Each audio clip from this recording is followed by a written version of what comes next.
تمہاری رنگت بھی بالکل پیلی پڑ چکی ہے۔ اب میں اپنی والدہ کو کیا بتاتی کہ میں کس بڑی مصیبت میں پھنس چکی تھی۔ میرا شوہر کسی وحشی جانور سے کم نہ تھا، رات کو مجھے نیند کی دوا کھلا کر میرے ساتھ کھلواڑ کرتا ہے۔ میری والدہ مجھے نصیحتیں کر کے اپنے گھر جا چکی تھی۔ میں پورا دن ڈاکٹر کی باتوں کو سوچتی رہی، لیکن میرے پاس اس بات کا کوئی حل نہ تھا، اور یہ ایسی بات تھی کہ میں نواز سے کہہ نہیں سکتی تھی۔ مجھے اپنا آپ بالکل بے بس لگ رہا تھا۔ میرا جی چاہا کہ میں اپنی والدہ کے ساتھ ہی ان کے گھر چلی جاؤں، لیکن میری والدہ مجھے کبھی بھی میرے شوہر کی اجازت کے بغیر اپنے گھر لے کر نہیں جاتی۔ میں سمجھ نہیں پا رہی تھی کہ آخر میں کیا کروں کیا نہ کروں۔ پھر میرے ذہن میں آیا کہ الماری کھول کر دیکھتی ہوں، آخر نواز مجھے کون سی میڈیسن کھلاتا ہے۔ میں فوراً سے اٹھ کر کھڑی ہو گئی، دھیرے دھیرے سے چلتی ہوئی کمرے میں آئی، نواز کی الماری کھولی، سامنے ہی اس کے کپڑے پڑے ہوئے تھے۔ میں نے ایک ایک جوڑا اٹھا کر دیکھا، لیکن میڈیسن کہیں نہ ملی۔ پھر میں نے دراز بھی دیکھ لیے، اس میں بھی اس کے کچھ ضروری کاغذات تھے، لیکن کوئی میڈیسن نہیں تھی۔ لیکن جب میں نے نیچے لاکر کھولنا چاہا تو وہ لاک تھا۔ میں سمجھ گئی کہ وہ دوائی نواز نے اسی لاکر میں رکھی ہے۔ رات کو جب نواز واپس آیا تو اسے کھانا دے دیا، لیکن میری بھوک تو جیسے اڑ چکی تھی۔ میں نے کھانا نہیں کھایا تھا۔ رات کو سوتے وقت میں دودھ کا گلاس پی لیا۔ اس سے پہلے کہ نواز کمرے میں آتا، میں فوراً سے بیڈ پر جا کر لیٹ گئی اور اپنی آنکھیں بند کر لی، تاکہ نواز کو لگے کہ میں سو چکی ہوں۔ ہو سکتا ہے مجھے سویا ہوا دیکھ کر وہ مجھے میڈیسن نہ کھلائے اور نہ مجھ پر نیند طاری ہو۔ آخر وہ رات کو میرے ساتھ کرتا کیا ہے؟ کچھ ہی دیر بعد نواز کمرے میں آیا، مجھے بیڈ پر سوتا دیکھ کر قریب آیا، بازو سے مجھے ہلا کر اٹھانے لگا، کہنے لگا اٹھ کر بیٹھو۔ میں نے آنکھیں کھولی تو نواز ماتھے پر تیوری چڑھائے مجھے دیکھ رہا تھا۔ میں نے کہا نواز، مجھے نیند آ رہی ہے، میں سونا چاہتی ہوں، میری کمر میں شدید درد ہے۔ میری بات سن کر نواز کہنے لگا یہ بہانے تم میرے سامنے مت لگاؤ، میں تمہیں پہلے بھی کہہ چکا ہوں مجھے ہر قیمت پر اولاد چاہیے، چلو اٹھو میڈیسن کھاؤ۔ میں اٹھ کر بیٹھ گئی۔ میں نے کہا آخر آپ نے میڈیسن اپنی الماری میں چھپا کے کیوں رکھی ہے؟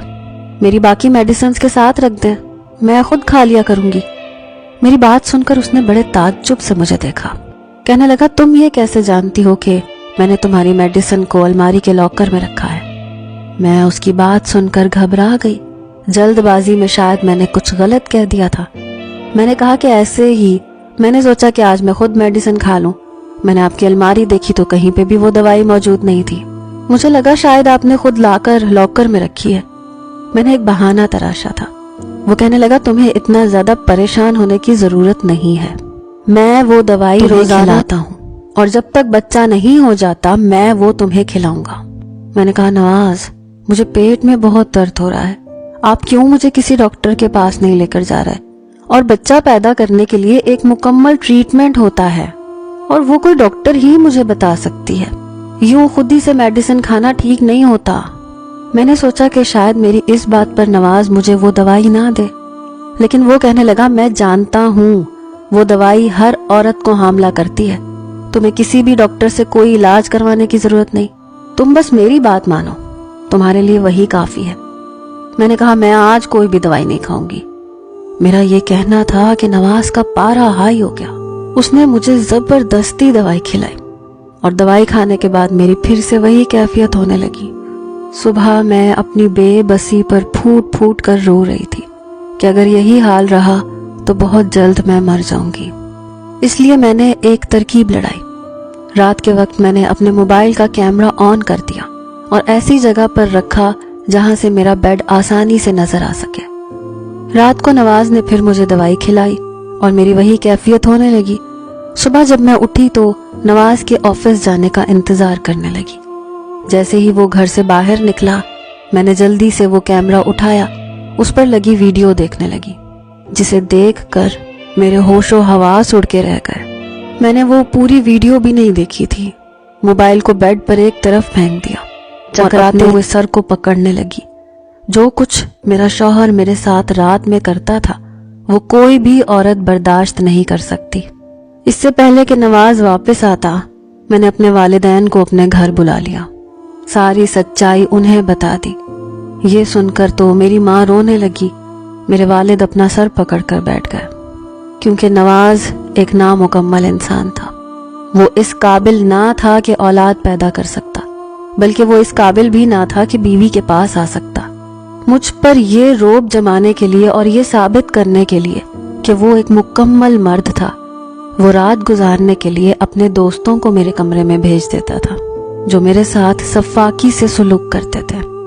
میرے والد نے نواز پر کیس کر دیا، مجھے خلا بھی دلوا دی۔ نواز کی انویسٹیگیشن کی تو معلوم ہوا کہ اس کی پہلے بھی شادی ہو چکی ہے، اور اس کی بیوی نے اس سے اسی بات پر خلا لی تھی کہ وہ نامرد ہے اور اولاد پیدا کرنے کے قابل نہیں ہے۔